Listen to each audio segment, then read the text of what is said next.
Bom, gente, boa noite para vocês. Estamos aqui agradecidos, por participarmos desse evento. Queria lembrá-los que é muito bom quando as AMES fazem eventos nas suas cidades, nos seus estados, porque isso cria uma forte raiz com vocês. Então prestigiem a AME Mato Grosso, divulguem a AME Mato Grosso para a capital, para o interior.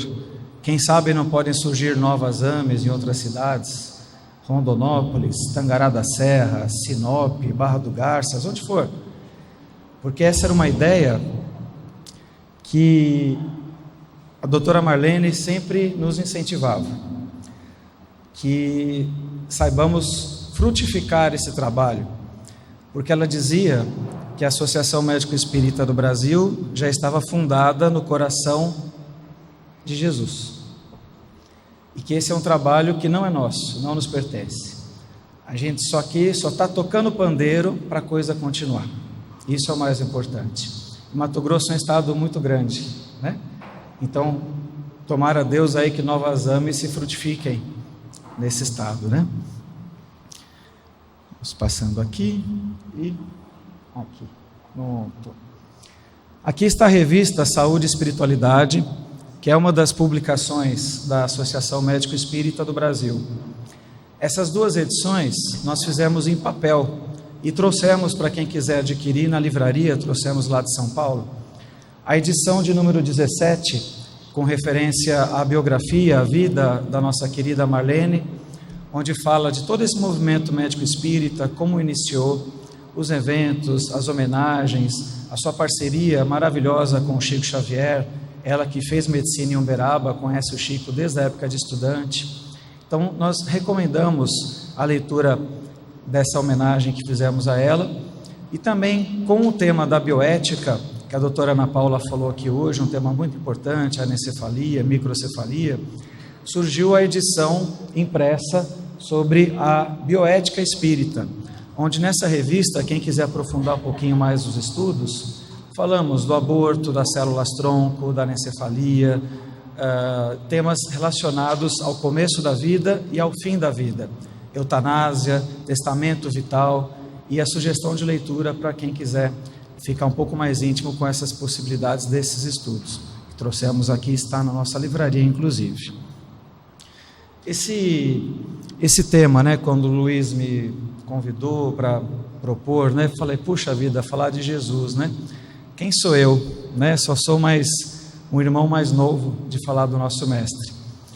Então fica como se fosse assim, uma homenagem, um desafio, uma tentativa de homenagear a pessoa que conduz o nosso planeta, Essa frase muito bacana, já aventuando aí a hipótese da teoria da reencarnação. Na verdade te digo que aquele que não nascer de novo não poderá ver o reino de Deus. E não dá também para nós afastarmos a possibilidade dos legados que Jesus nos deixou, onde eu vou tentar abordar alguns deles, a questão do amor. E essa fotinho, eu vejo nós todos nessa fotinho aqui. Independentemente se a gente se conhece e tem alguma intimidade, alguma amizade ou não, a gente está aqui para isso, para a gente se unir. Sabe-se lá quantos desencarnados também não estão aqui?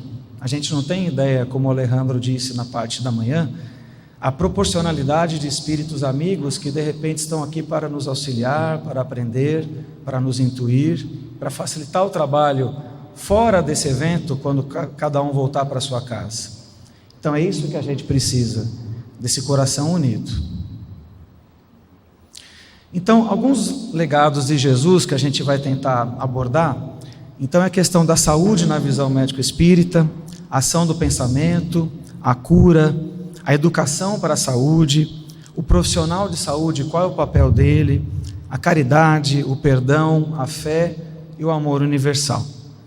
Então a saúde, como já foi dito, real conexão criatura-criador, e a doença o contrário momentâneo de tal fato, o contrário momentâneo, como disse a nossa querida Ana hoje aqui. Esses casos de microanencefalia são provisórios, são momentâneos. É um processo de libertação daqueles espíritos por algum motivo que de repente a gente nem tem o direito de saber, mas é algo momentâneo. Então essa frase de Joseph Kleber, espírito, no livro O Homem Sadio. E a doença, o convite, né, do corpo para esse reequilíbrio, a consciência, a lei de Deus. Não é uma punição, não é um castigo, é simplesmente uma lei de ação, de reação, de reeducação, de reequilíbrio, não de vingança divina, jamais de vingança divina.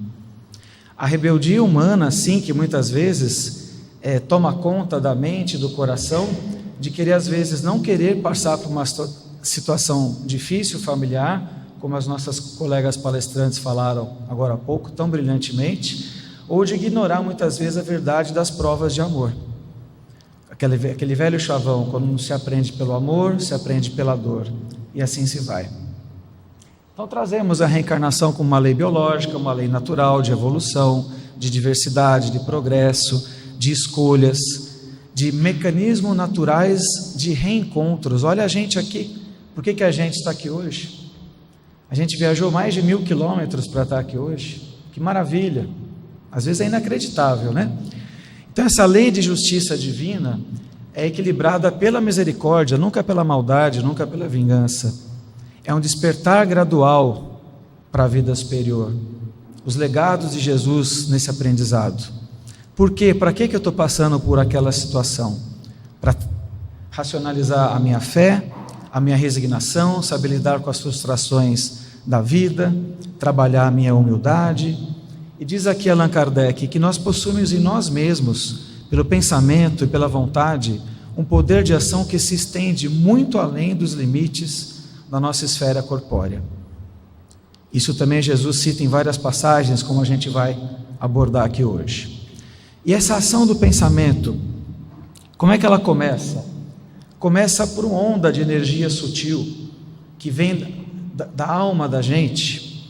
Aqui diz a região supracerebral do nosso corpo mental, para os nossos corpos inferiores, irradiando para todo o cérebro a partir da glândula pineal. Frase de Emmanuel: o homem vive submerso nas criações do seu pensamento. Pensar é criar.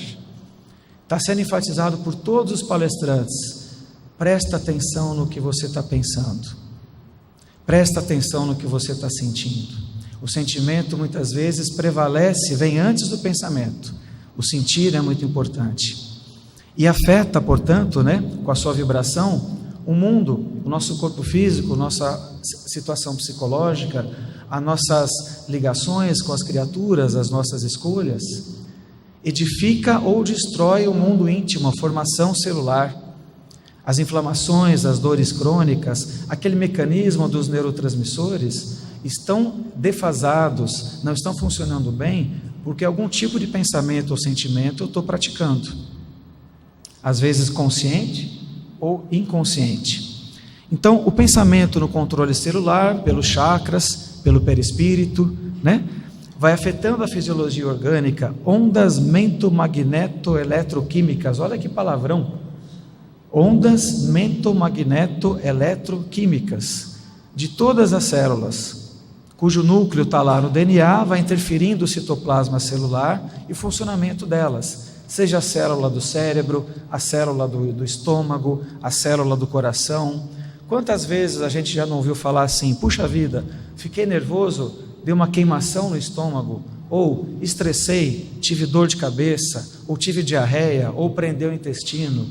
É uma evidência mais do que cotidiana para todos nós, da influência da ação no pensamento, na saúde, na doença. E como já falamos de manhã, citado por André Luiz e Emmanuel, a questão dos bióforos, unidades de forças psicossomáticas que atuam na intimidade celular, citoplasma, que sofre ação direta do pensamento para o bem ou para o mal, alterando e interpretando as ordens vindas lá do núcleo, do intracelular. Essas correntes mentais, às vezes coletivas, por exemplo, aquelas raivas que eventualmente, coletivamente a gente fica, quando a gente vê uma notícia desagradável, de uma violência, de um ladrão, de algum político corrupto, a gente cria uma raiva coletiva em rede nacional, por exemplo, de rádio e televisão. E é muito fácil a gente cair nessa onda de raiva em rede nacional de rádio e televisão. Então, por exemplo, tem um terremoto lá na China, morrem 5.000 pessoas em 5 minutos, qual de nós reza um Pai Nosso por eles? O que eu posso vibrar de carinho para o outro lado do planeta? Ou não precisa ir tão longe, em qualquer bairro aqui de Cuiabá, tem uma enchente, morre alguma pessoa que eu nem eu conheço, nem é da minha família, o que eu posso vibrar de carinho por elas, com a minha potencialidade do amor? Às vezes a gente esquece, porque às vezes a gente só pede por nós ou por aqueles que a gente ama. Então, evitar de cair em correntes mentais negativas, coletivas, é uma prevenção, é uma ação do pensamento na saúde e na doença. E nos diz aqui Emmanuel: desejando sentes, sentindo pensas, pensando realizas, realizando atrais, atraindo refletes, refletindo afinas. E André Luiz: se o bem é a expansão da luz e o mal é a condensação da sombra, age em circuito fechado, voltando para si o que emite. Então volta para nós o que nós emitimos. Então quando fecharem você no trânsito, o que tem que falar? Vai com Deus, nada além disso.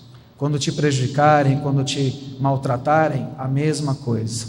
Não é fácil, mas é uma tentativa, é uma postura diferenciada.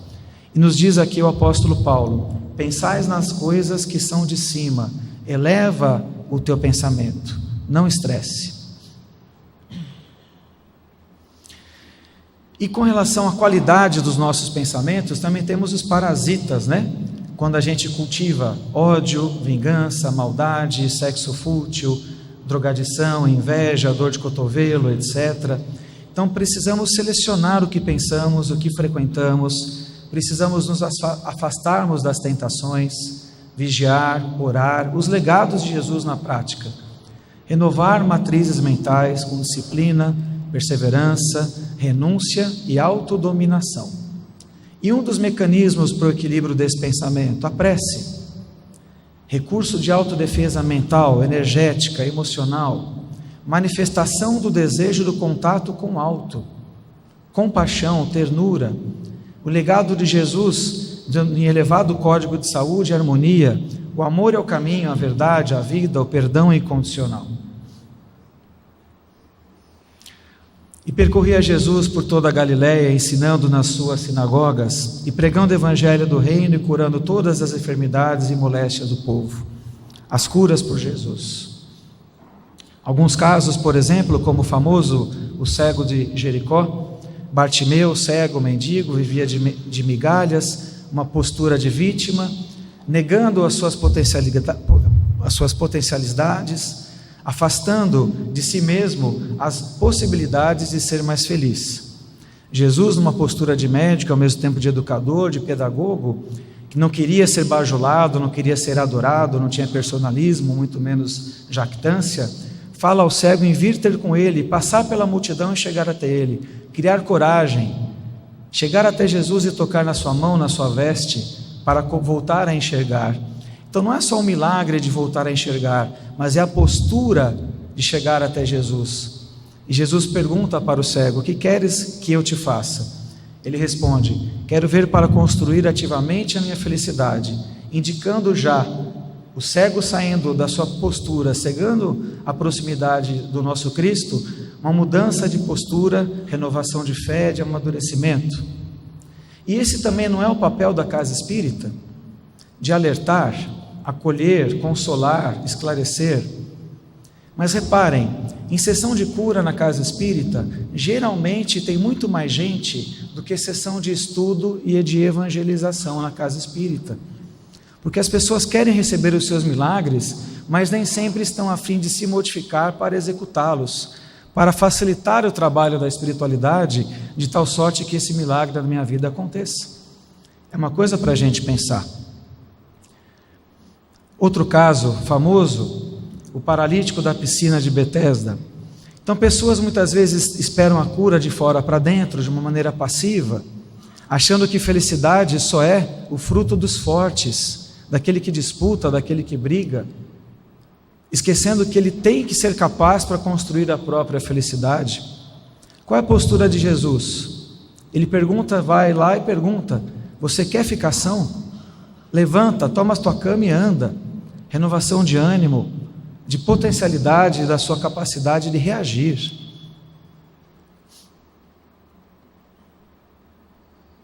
E mais para frente, Jesus encontra essa mesma pessoa, mais adiante, num templo, orando a Deus em agradecimento e em gratidão, reconectando ao Criador, e diz: eis que já estás sãos, não tornes a pecar, para que não te suceda algo pior. Por quê? Porque muitas vezes a gente recebe o milagre e não dá valor, e a coisa se perde, a coisa se vai. Quantas e quantas vezes nós somos avisados pela vida, nas placas de trânsito, nas rodovias, das estradas da vida, que temos uma curva acentuada à direita, mas a gente não diminui a velocidade nem por precaução, achando que Deus tem a obrigação de me cuidar, de me proteger 24 horas por dia, mesmo se eu não fizer a minha parte.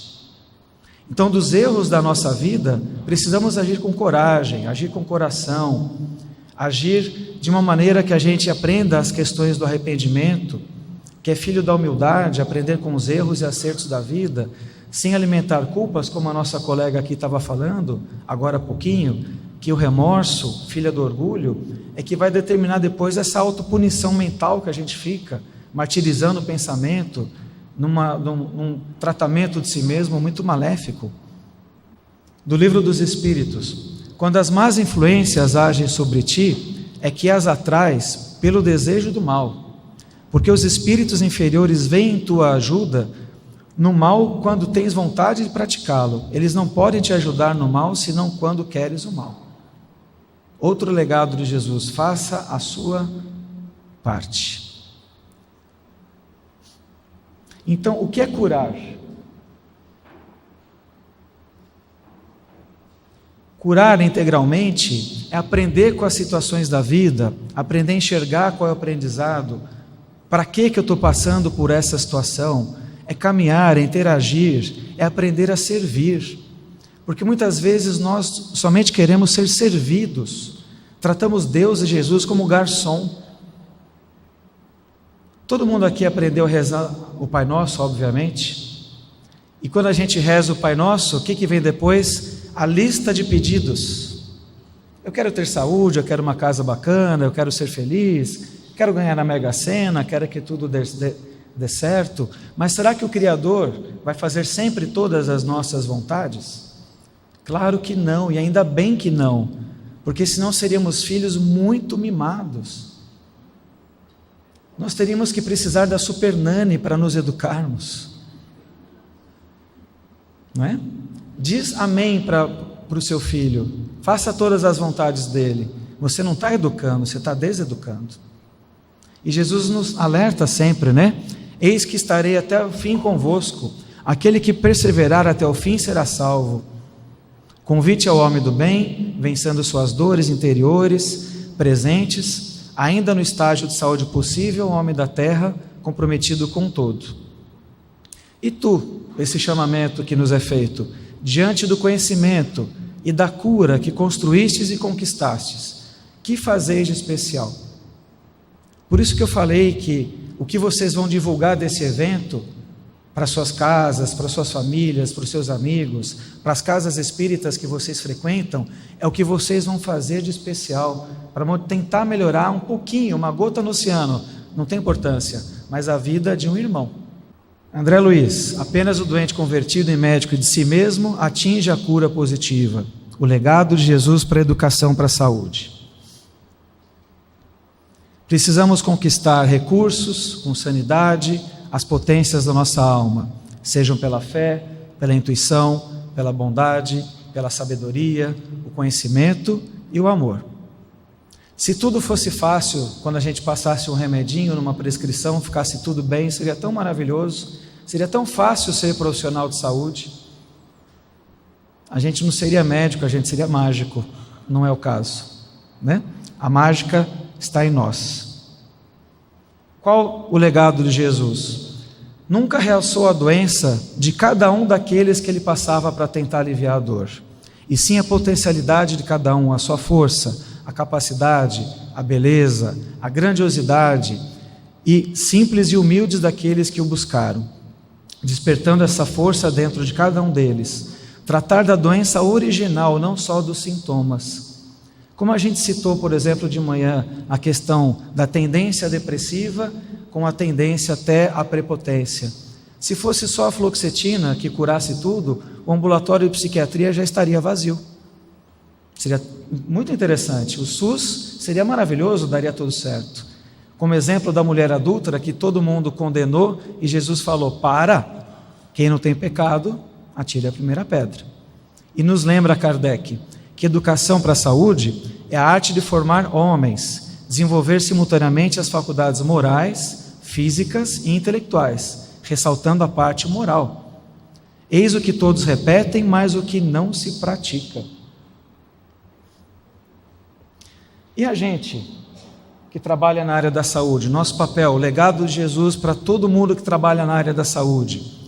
Obrigações nossas: estimular o paciente à cura real da alma, oferecer instrução técnica adequada, alimentar para o paciente esperança, confiança, parceria, fazer aprender com a experiência da doença, autoconhecimento, menos hipocrisia, porque o profissional de saúde também adoece. A onda que bate lá, às vezes também bate cá, né? Orientar para melhorar as escolhas do paciente na vida dele, sem querer mandar na vida do paciente. O que a pessoa faz porta fora do consultório, ninguém tem controle, o profissional não tem controle. Trocar defeitos por virtudes, uma frase aqui de Eduardo Bach. Tentar curar algumas vezes, aliviar quase sempre, consolar sempre. Com a palavra, com carinho, relembrando a questão do amor. O amor como instrumento terapêutico. Receber bem o paciente, não de cara amarrada. Em 5 minutos faz a prescrição, não olha na cara, não pega na mão, né? Precisamos praticar empatia, compaixão, menos vaidade dos poderes. Jesus não tinha vaidade nenhuma. Acolher, orientar, sem julgar. O caráter do médico pode atuar mais poderosamente do que todas as drogas empregadas. Quem disse isso? Paracelso, médico suíço, no século XVI. E os profissionais de saúde, como já foi dito aqui, também adoecem. 44% dos médicos apresentam distúrbios psíquicos, como depressão, estresse e ansiedade. Lembrar que a área da saúde, nós estamos numa profissão kármica. Nós escolhemos, de alguma maneira, trabalhar na área, provavelmente para saldar parte de algumas dívidas que estamos no cheque especial lá de trás, com juros altos. Precisamos prestar atenção nisso. E o estudante de medicina chega na faculdade tão vaidoso, passa pelo trote, fica carequinha. Eu lembro até hoje, na minha primeira aula de anatomia, em 1992, o professor de anatomia, numa sala de 120 alunos, que a gente vai dissecar o cadáver, aquela toda celebração do começo do estudo da faculdade de medicina, a primeira frase que eu ouvi na faculdade: agora vós sois deuses. Alimentando prepotência, vaidade do estudante de medicina. E todos, muitos, não direi todos, muitos acreditam que passam a ser deuses. Eu lembro que nessa época, inclusive, estava começando o telefone celular. Lembram daqueles tijolos? Né? E alguns estudantes desfilavam com o tijolo, usavam bip, como se já estivessem realmente formados. É incrível, né? Mas enfim, tudo passa. Então o que a gente precisa? Estudar a parte técnica. A gente, na faculdade de medicina, na verdade, nós nos formamos bacharéis em medicina. Na residência que a gente vai estudar e especializar mais um pouquinho, mas realmente médico de almas, como a doutora Marlene falava, é o Mestre Jesus. Precisamos, obviamente, ter o conhecimento técnico atualizado, saber ouvir, reforçar aspectos positivos, tratar o paciente e não a doença. Eu lembro que uma vez eu fiz uma palestra em São Paulo, capital, e uma moça veio falar comigo. Ela falou: oi, tudo bem? Eu sou bipolar. Ela não falou o nome dela. Eu sou Maria, sou Fernanda, sou Joana, etc, etc. Porque alguém já colocou o rótulo crachá no pescoço daquele ser, e ela falou: oi, eu sou bipolar. Eu falei: como que é teu nome? Ah, é verdade. Então, de alguma maneira, tratar da criatura e não da doença. Descer do pedestal, né? Perguntar para o paciente e para nós mesmos: o quão em paz eu estou com a minha vida? Começar a introduzir espiritualidade na anamnese, no bate-papo, na consulta. Lembrar que a gente está exercendo uma profissão que é um privilégio. É um legado de Jesus prestar atenção nisso. Não se achar o rei da cocada. Instrumento da misericórdia divina, sintonia com o alto pelas atitudes nobres. Lembrando que nem todos os profissionais de saúde precisam ser espíritas. Estou falando de atitudes nobres, não de rótulos religiosos. Essa frase, Dr. Bezerra, o diploma do médico pertence a Jesus. Ame Brasil. Então, gentileza, solicitude, um pouquinho de humanidade, compreensão, sem personalismo, tem que ser prescrito primeiramente para nós, profissionais de saúde. O legado de Jesus para nós. Com relação agora, outro legado da caridade. Essa foto é muito bonitinha, né? Abraçando o nosso planeta. Definições de caridade: a prática do bem constante ao seu semelhante, obra de esforço individual, melhor advogado da criatura em todas as circunstâncias da vida. Lembrando que a prática da caridade, sempre o universo vai conspirar a nosso favor. A caridade despretensiosa, sem esperar recompensação. Muitos políticos em época de eleição fazem caridade para serem reeleitos. Eu doei 1.000 cestas básicas para o bairro X aqui de Cuiabá. Ele não está pensando em quem ele está alimentando, ele está pensando nos votos que ele está ganhando. Está pensando só no próprio umbigo. Isso não é caridade. Verdadeira caridade, a mão esquerda não sabe o que a mão direita faz, e vice-versa, né?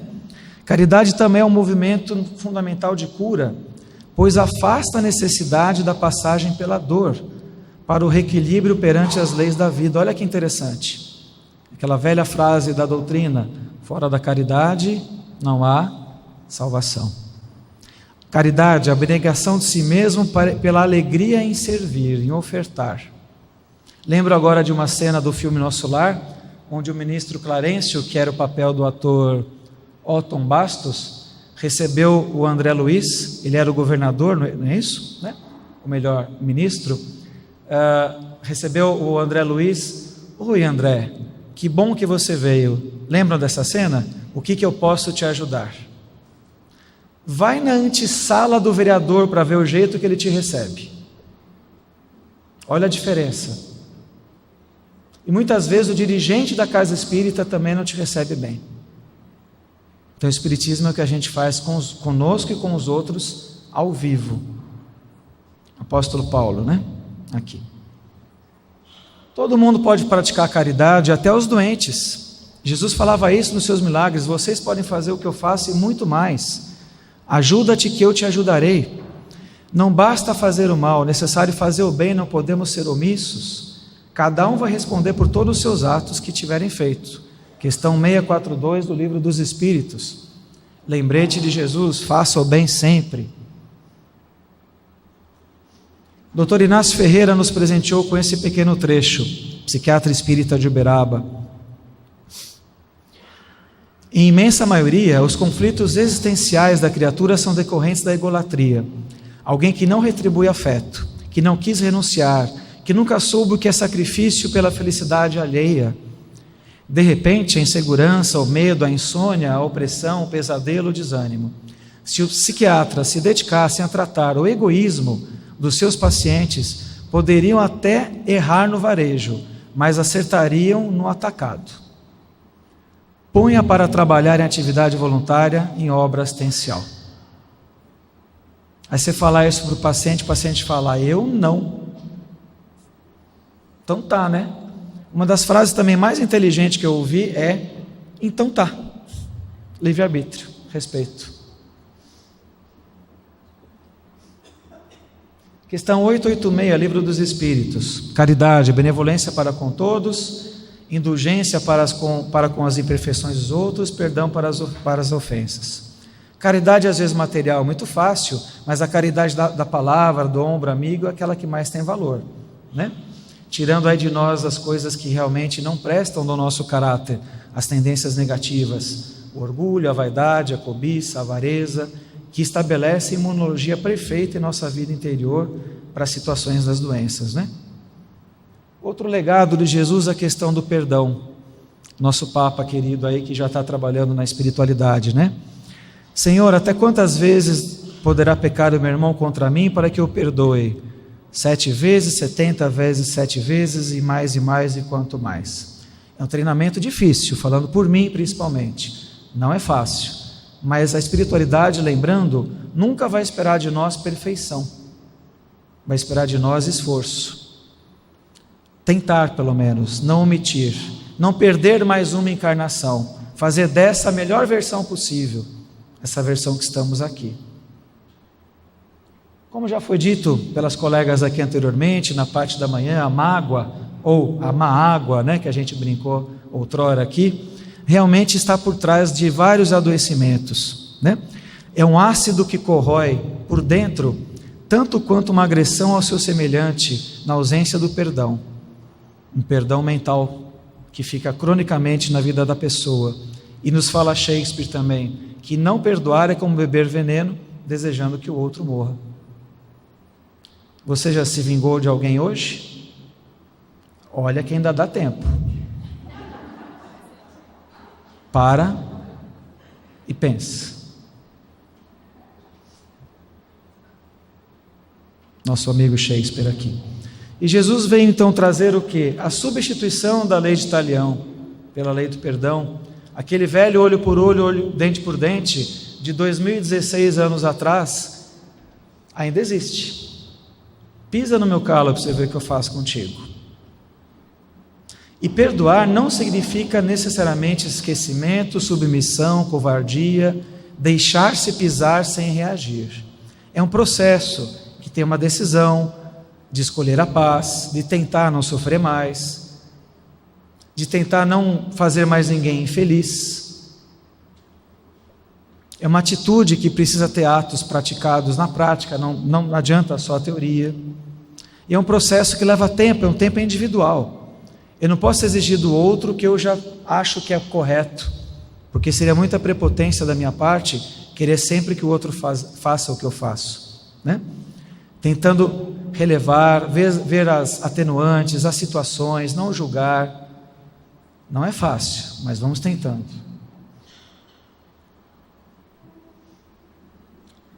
Lá do Pai Nosso, lembram dessa frase? Lembrar as nossas ofensas, assim como nós perdoamos a quem nos tem ofendido. Praticamos ou não praticamos? Como tentar praticar isso se não for minimamente pela compaixão? Abrir mão de querer ter razão de tudo o tempo todo. Deixar de cobrar o outro daquilo que é a vida dele, não pertence à sua. Aliás, eu vi uma frase muito inteligente no filósofo Facebook, que falava o seguinte: Deus deu a vida a cada um, para cada um cuidar da sua. Muito inteligente o Facebook, né? Vou comprar um livro desse autor qualquer hora. Precisamos também desfocar da nossa própria dor, sairmos da posição de vítima, olhar a vida do alto. Gente, nós passamos aqui essas décadas, é muito rápido, é muito pouco. Eu já estou com 82 anos, não parece, mas eu já tenho 82. Passa muito rápido. É um sopro. Aliás, qualquer um pode desencarnar a qualquer momento, não precisa ser agora, mas pode. Essa noite buscarei tua alma. A gente não sabe o dia que a gente pode voltar para o mundo espiritual. Jesus fala isso: não perca teu tempo, saia da posição de vítima. Quem não tem pecado, atira a primeira pedra.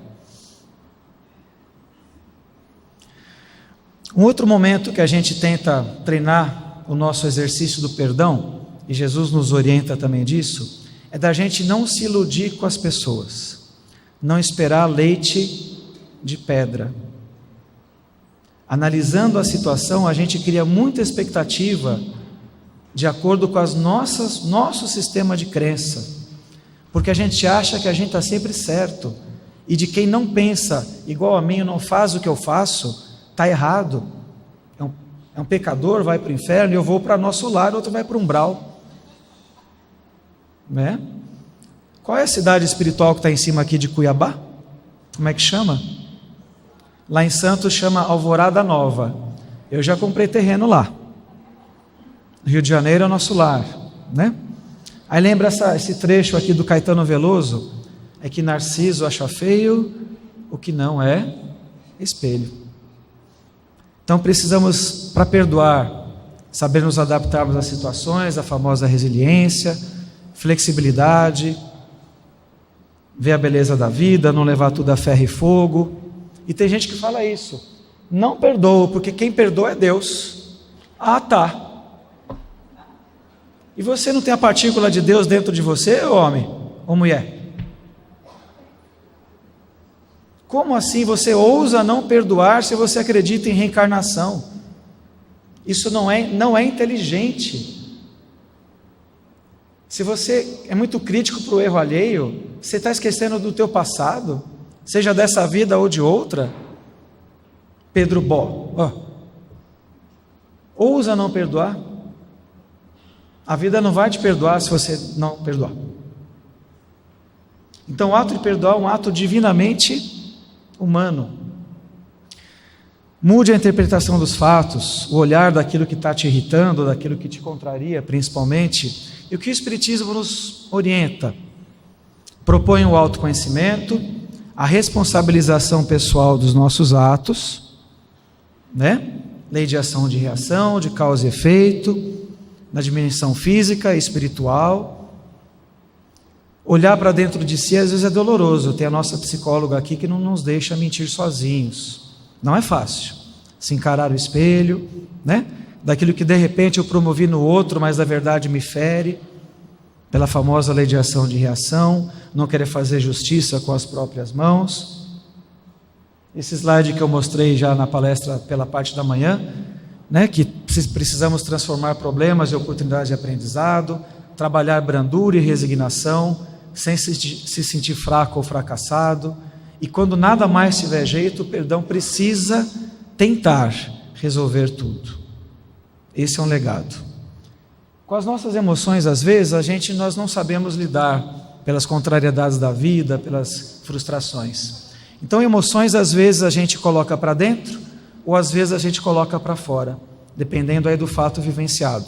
Precisamos tentar achar um pouquinho de uma dose certa. Eu coloquei aqui 4 sentimentos humanos que todo mundo passou, está passando ou vai passar. Por exemplo, a alegria. Quando a gente não expõe a alegria de estarmos aqui hoje, por exemplo, trabalhando por um tal de JC, Jesus Cristo, a gente não perde uma oportunidade de transmitir uma coisa bacana. A alegria não transmitida vira apatia. Mas a alegria desmedida, o bobo da corte fica eufórico, também não faz sentido. O 8 ou 80. O medo, quando a gente de repente não sabe usar, a gente passa a se atrever demais e se colocar em risco. Também não é racional, não tem lógica. E o legado de Jesus é para a gente prestar atenção no que a gente sente e saber usar a dose certa. E não deixar esse medo tomar conta de mim para, por exemplo, não se transformar numa síndrome do pânico, numa fobia social. Saber encarar as situações.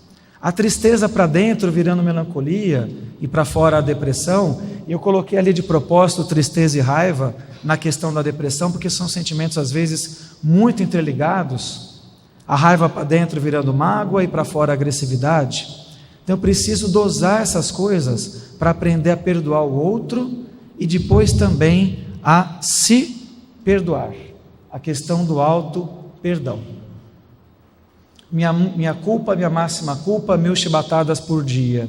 Tem gente que vive assim, que não se permite falhar jamais, que não se considera humano, que na verdade se considera onisciente, onipresente e um monte de coisa.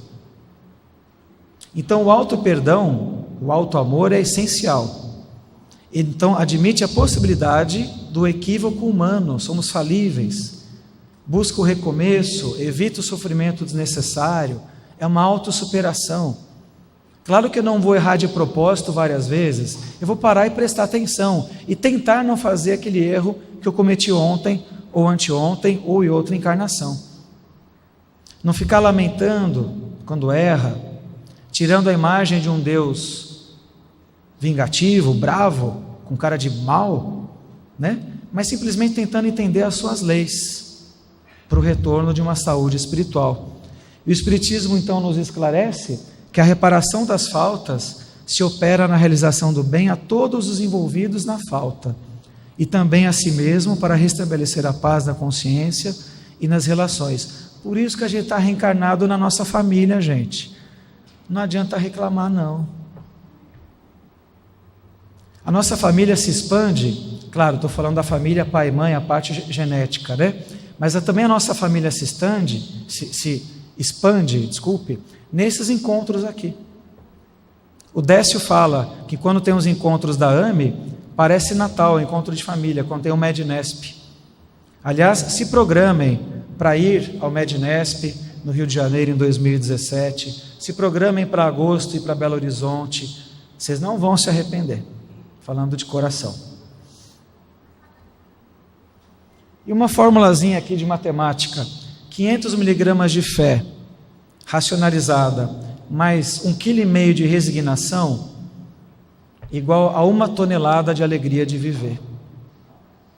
Só que fé e resignação não vende na farmácia, não tem genérico, o governo não dá de graça no SUS. Eu tenho que cultivar todos os santos dias das minhas vidas. E outra coisa, quem não se perdoa também não perdoa os outros, né? Nos diz aqui Hermane Dufour, espírito, o que nos caracteriza como espíritas é o fato de estarmos cansados, saturados do mal. Erramos muito no passado, em vivências religiosas estéreis, onde maculamos a mensagem do Cristo, homenageado aqui de hoje. E hoje, fartos de errar e de desejar o mal, ansiamos pelo bem que nos pacifique as consciências. Por isso que às vezes nós sofremos quando nós erramos, porque já caiu essa ficha que é errado fazer determinadas coisas, e às vezes tropeçamos, escorregamos e caímos, né? Porque na somatória das encarnações sucessivas, somos todos nós viajantes do tempo. Então, alguns de nós aqui estão mais adiantados do que outros, em algumas características.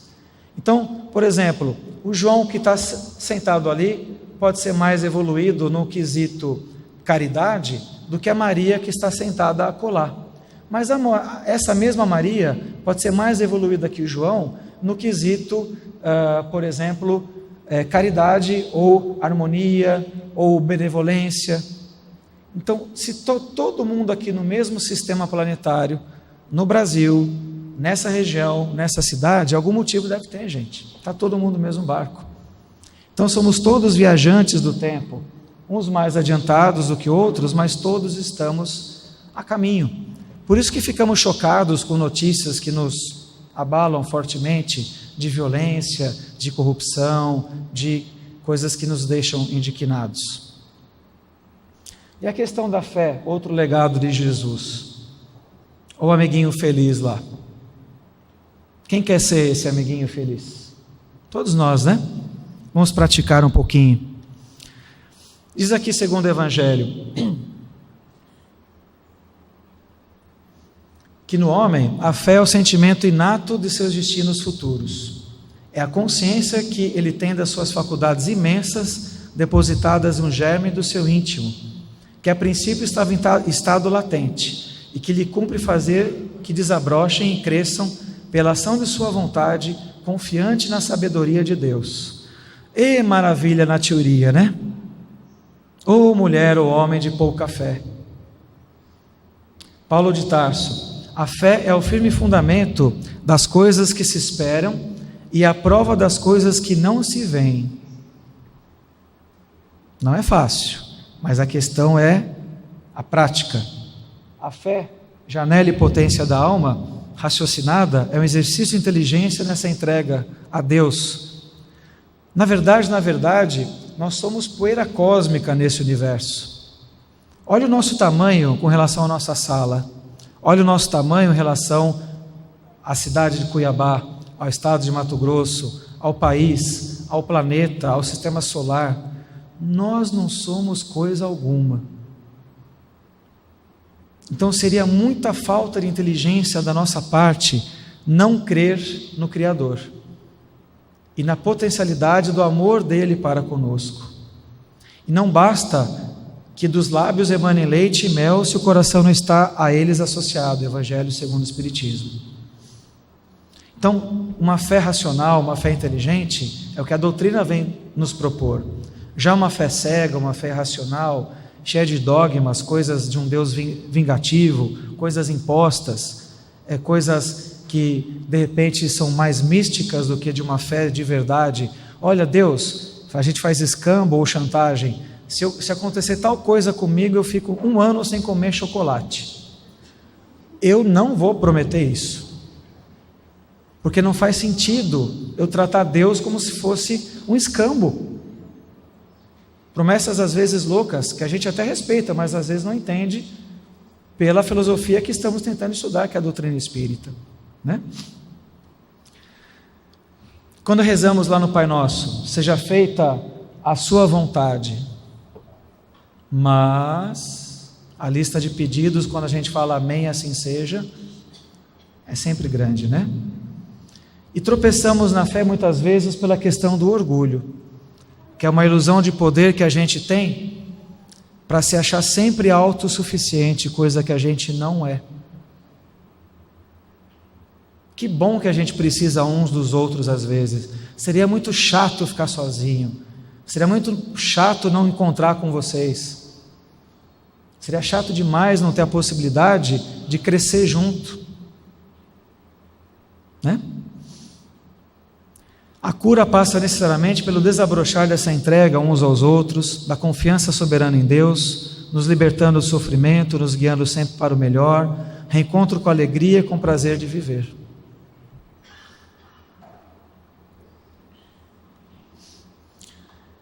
Então nosso Pai, somos irmãos dele, irmãos aqui, filhos dele, fornecerá ao homem tantas experiências de amor quantas forem necessárias, a fim de que nenhuma alma se perca do rebanho divino. E numa passagem que o Geraldo de Lemos Neto, Geraldinho, lá de Uberaba, quando esteve lá em Santos, há uns meses atrás, numa palestra dele, ele contou um caso, uma passagem que ele estava conversando com o Chico Xavier, e ele perguntou, por curiosidade, porque todo mundo que desencarna está em algum lugar, seja encarnado ou desencarnado, né? Aí ele chegou e perguntou: ô Chico, onde é que está o Hitler? Vocês já pararam para pensar onde é que está o Hitler? Está aqui em Cuiabá, escondido, encarnado? Não sei, de repente, né? Mas o Chico, na sua paciência e sabedoria, falou o seguinte: agora é o momento de fofoca espírita, tá? O Chico Xavier que falou para o Geraldinho, que falou em público, eu estou só repetindo para vocês, estou falando mal de ninguém. Ele falou que o Hitler, pela caridade e benevolência divina, não foi permitido que fossem atrás do Hitler todos os milhões que prováveis obsessores deveriam ter atrás dele. Milhões a gente fala, né? Por tudo que aconteceu, infelizmente. E que foi delegado para o planeta Plutão para pensar, para refletir no que aconteceu, no que ele fez. E que aí o Gandhi, é fofoca espírita mesmo, o Gandhi, sabendo disso, amoroso, né? Coração maior que o peito. Oi? Sim, né? Foi falar com Jesus, homenageado aqui dessa nossa fala. Ô Jesus, deixa eu lá ficar com o Hitler, deixa eu fazer terapia com ele, deixa eu conversar com ele. Olha que interessante, né? Então nenhuma ovelha vai se perder desse rebanho divino. Somente as conquistas íntimas de auto-melhoramento serão eternas após o nosso retorno ao mundo espiritual. Vamos aproveitar essa encarnação? Vamos fazer dar um testemunho do legado de Jesus aqui. Essas décadas que nós passamos aqui, sei lá, no máximo 10 décadas, 100 anos, com algumas exceções, logicamente, né? Passa muito rápido. E chegando nos últimos legados, a questão do amor universal. A si mesmo como ao próximo.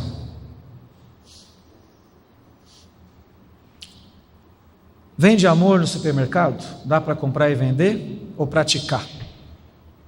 A gente compra o amor do outro, tem gente que acha que dá para comprar, com joias, iates, né? Carro conversível, cartão de crédito, assim por diante, mas não dá. Amor não tem preço. É o remédio seguro para o reencontro do ser consigo mesmo, na autocura, bem como o sinalizador da reconexão com Deus. Imprescindível desenvolvermos a nossa capacidade de amar. JC falava muito disso. Aquele que não ama não conhece a Deus, porque Deus é amor. E amar a si mesmo, no auto-perdão, na auto-aceitação, no acolhimento desse olhar diante do espelho, lembrando o livro aqui do Décio, né? De saber quem eu sou de verdade, desenvolver nossas virtudes, tentar abrandar os nossos defeitos. Quem ama e investe em si, preserva-se do mal. E autoconhecimento não é necessariamente você ser conivente com os seus erros. Significa ser indulgente consigo mesmo, mas prestar atenção para não repetir. Ter autodomínio, autossuperação.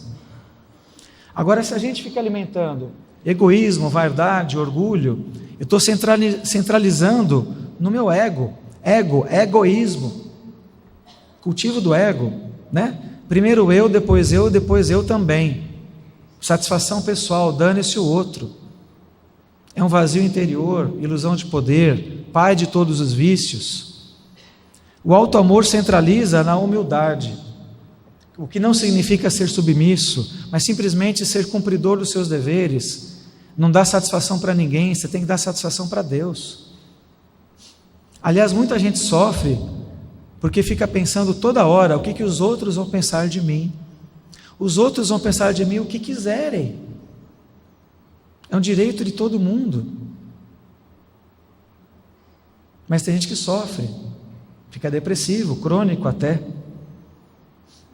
Então, dar o melhor de si para o outro, aprender interagindo com o outro, servir, isso também é auto-amor. Você vai alimentando o amor coletivo, o holo-amor.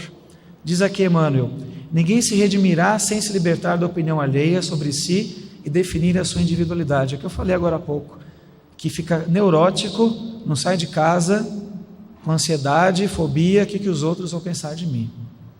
E Chico, né, como eu falei agora há pouco dele, o maior brasileiro de todos os tempos, médium fiel a Jesus, quando desencarnou foi recebido pelo próprio Cristo.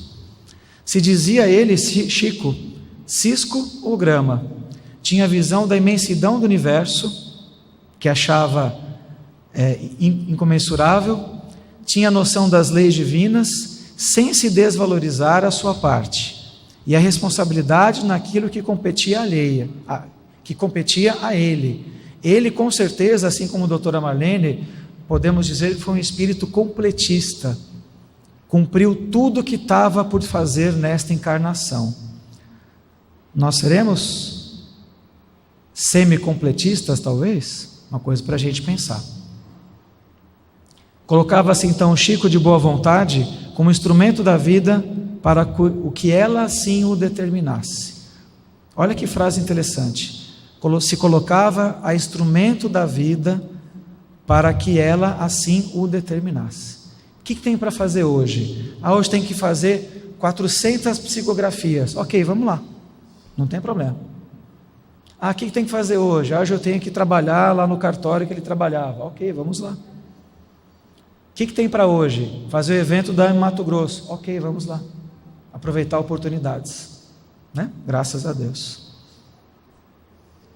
E a questão aqui da autoestima, a forma como o indivíduo se vê e se sente, determinada pelo seu conjunto de valores, pelo condicionamento emocional e sentimental, definido pela educação dada pelos pais, o valor que se dá e por sua vez influenciará a sua forma de atuação na sociedade. Então eu tenho que me conhecer, eu tenho que gostar de mim. Não é gostar só de mim, mas eu também preciso gostar também de mim. E essa frase de Jesus, vós sois deuses, não era com o mesmo intuito daquele meu professor de anatomia na primeira aula da faculdade de medicina, em fevereiro de 1992. Essa frase aqui alimenta e foca a beleza, a capacidade do ser humano nas coisas da alma, na beleza do amor.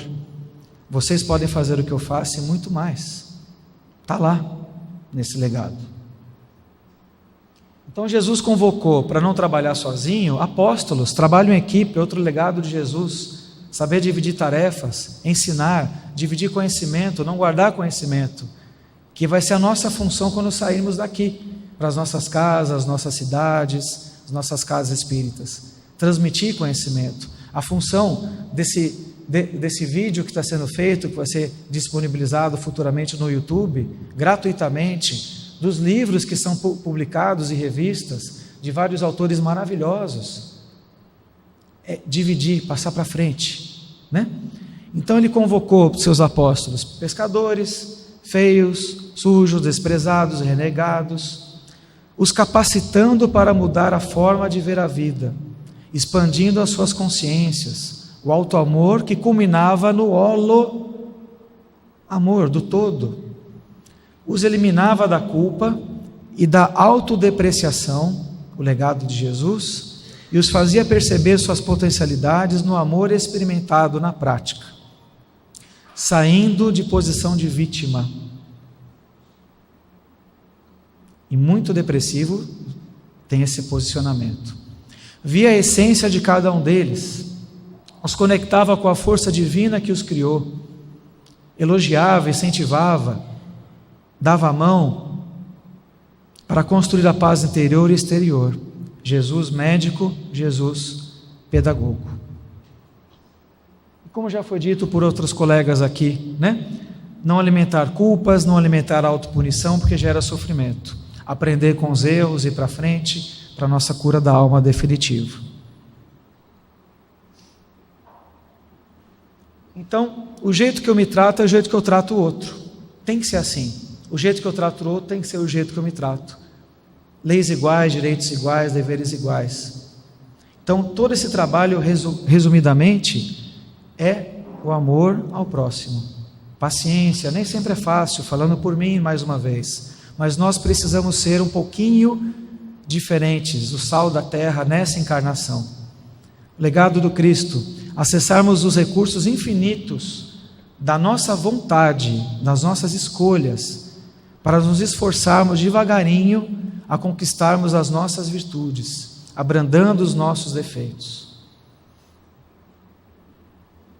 Essa prece aqui não sei o autor, pesquisei, mas não a sei. Sinceramente, se alguém souber, pode me ajudar. Olha que interessante. Pedi prosperidade, Deus me deu energia e cérebro para trabalhar. Pedi coragem e Deus me mandou situações perigosas para superar. Pedi amor e Deus me mandou pessoas com problemas para eu ajudar. Pedi favores e Deus me deu oportunidades. Não recebi nada do que eu queria, recebi tudo que precisava. Minhas preces foram atendidas. Alguém aqui sabe o autor? Não? Também não sei. É, com D maiúsculo, né? Desconhecido da Silva, né? Obrigado, Luiz. Encerrando aqui. Quem foi Jesus? Em química, ele converteu água em vinho. Está lá em João. Em biologia, JC nasceu sem a concepção normal. Está lá em Mateus. Em física, desmentiu a lei da gravidade quando andou sobre as águas e subiu aos céus. Está lá em Marcos. Em economia, ele refutou a lei da matemática ao alimentar 5.000 pessoas, com somente 5 pães e 2 peixes, e ainda fazer sobrar 12 cestos cheios. Está lá em Mateus. Na medicina, Jesus curou os enfermos e os cegos, sem administrar nenhuma dose de medicamento. Está lá em Mateus de novo, está lá em João. A história conta é contada antes dele e depois dele. Ele é o princípio, ele é o fim. Ele foi chamado maravilhoso, conselheiro, o príncipe da paz, o rei dos reis, o senhor dos senhores. Está lá em Isaías. Na Bíblia, diz que ninguém vem ao Pai senão por ele. Ele é o único caminho. Está lá em João. Então quem é ele? Ele é Jesus. Os olhos que leem essa mensagem não temerão o mal. A mão que enviar essa mensagem não trabalhará em vão. O maior homem da história, Jesus. Ele não tinha servos, no entanto, o chamavam de Senhor. Jesus não tinha nenhum grau de estudo, e no entanto, o chamavam de mestre. Não tinha medicamentos, mas era chamado o médico dos médicos. Ele não tinha exército, mas os reis o temiam. Ele não ganhou batalhas militares, no entanto, conquistou o mundo. Ele não cometeu nenhum delito, no entanto, foi crucificado. Foi enterrado numa tumba, no entanto, ele vive. Me sinto honrado em servir a esse líder que nos ama. Fique com Deus.